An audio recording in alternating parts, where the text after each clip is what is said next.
জলে ঝেড়ে লাগে।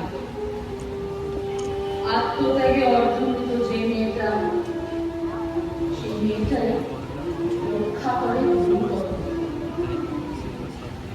যে মেয়েটা ভয় পেয়েছে আয়না দেখে, যে মেয়েটা সমাজ তাকে লুকিয়ে রাখে,